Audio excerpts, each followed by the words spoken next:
sanctions, la CEDEAO ne suit pas l'Union africaine. Publié le 20 février 2023 par Miadjo, la CEDEAO a décidé de maintenir ses sanctions contre le Mali, la Guinée et le Burkina Faso. Le président de la commission de l'UA, Moussa Faki Mahamat, a pourtant remis en cause l'efficacité de ces sanctions. Le Mali, la Guinée et le Burkina Faso ont envoyé des délégations à Addis Abeba pour plaider la levée de leur suspension, mais cette démarche semble ne pas avoir abouti. Les pays membres de la Communauté économique des États d'Afrique de l'Ouest, CEDEAO, ont en effet décidé de maintenir les sanctions existantes contre les trois pays, et d'imposer des interdictions de voyage aux membres du gouvernement et d'autres représentants du Mali, du Burkina Faso et de la Guinée. La décision est contenue dans un communiqué signé par le chef de l'État bissau-guinéen Umaro Sissoko Embalo, président en exercice de la CEDEAO. Elle est issue d'une réunion organisée ce samedi, 19 février 2023, en marge du sommet de l'Union africaine,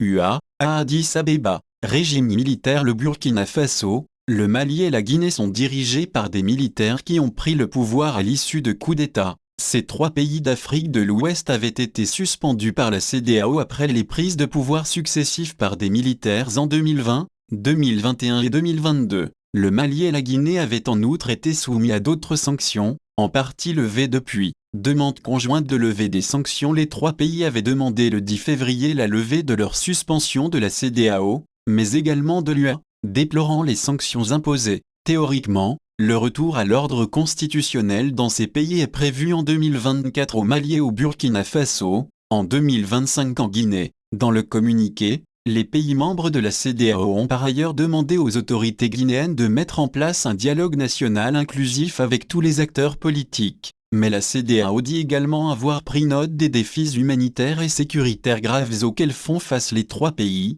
notamment le Burkina Faso et le Mali régulièrement frappés par les violences djihadistes. L'efficacité des sanctions remises en question ce vendredi, 18 février 2023, Moussa Faki Mahamat, président de la commission de l'UA, a déclaré que le Conseil paix et sécurité de l'institution se réunirait, à une date non précisée, pour décider d'une éventuelle levée de la suspension de ces trois pays, ainsi que du Soudan. Ce samedi, le diplomate tchadien a affirmé que ces sanctions ne semblent pas produire les résultats escomptés. Nouvelle alliance stratégique. Espérant venir à bout des djihadistes, le Mali et le Burkina Faso ont dénoncé les accords militaires les liant à la France. Ce dimanche, 19 février 2023, l'armée burkinabé a annoncé la fin des opérations de la force française Sabre au Burkina Faso, 3 semaines après la dénonciation des accords de défense avec la France, par le gouvernement de la transition. L'état-major général des armées et le commandement de la Task Force Sabre ont organisé ce samedi 18 février 2023 dans l'enceinte du camp Bilazagré à Cambouinsin,